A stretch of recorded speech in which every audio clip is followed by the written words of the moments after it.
Vamos falar então sobre o suicídio na história.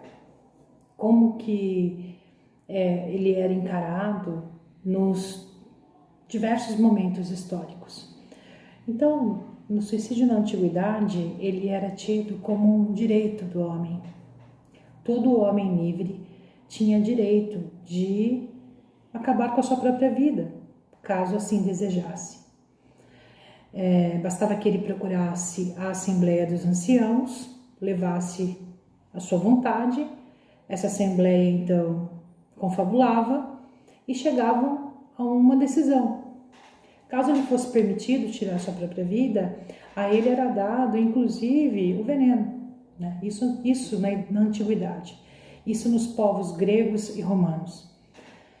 Aí nós vamos para a Idade Média. Na Idade Média, né, o suicídio era considerado um sacrilégio, era considerado um pecado, inclusive um pecado mortal.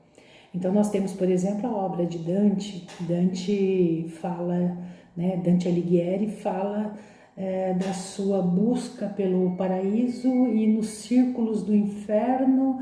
Dentro desses círculos no inferno havia um destinado aos suicidas, né? Então, era um pecado mortal. Aquele que tirasse a vida ia para um dos círculos do inferno. Passado a Idade Média, vem a Idade Moderna. Então, lá no século XVII, nós temos que o suicídio é um dilema. É um dilema do ser humano. E é nessa época que começam a haver alguns tratados, alguns ensaios, alguns artigos, alguns livros a respeito do suicídio, né? E dentre todos esses, nós temos um que é um tratado chamado de Anatomia da Melancolia.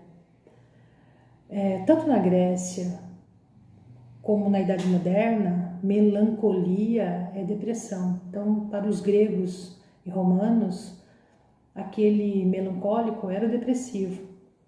Nessa obra, a Anatomia da Melancolia, do Robert Burton, que são 4 volumes, ele tem uma frase bastante interessante que vai explicar muito bem o suicídio na era moderna, em que ele diz assim: se há inferno nesse mundo, ele se encontra no coração do homem melancólico. Ou seja, o inferno está dentro do homem que tem depressão, que tem melancolia. De modo que nós vemos então uma grande e profunda modificação na história do suicídio na humanidade. Primeiro um direito inerente ao homem, depois o pecado mortal, né? O pecado que vai fazer com que ele expie a sua culpa lá num dos círculos do inferno. E por último, um grande dilema. O dilema do homem melancólico, né? O dilema daquele que tem depressão. Porque a partir de então a depressão é vista como uma doença e que deve ser considerada como tal e deve ter tratamento. Fiquem com Deus. Voltamos no próximo vídeo com mais algumas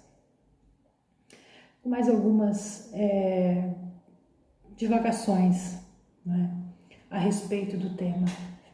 Eu acredito, portanto, vocês fiquem com quem vocês quiserem, mas eu acredito em Deus, então eu digo, fiquem com Deus.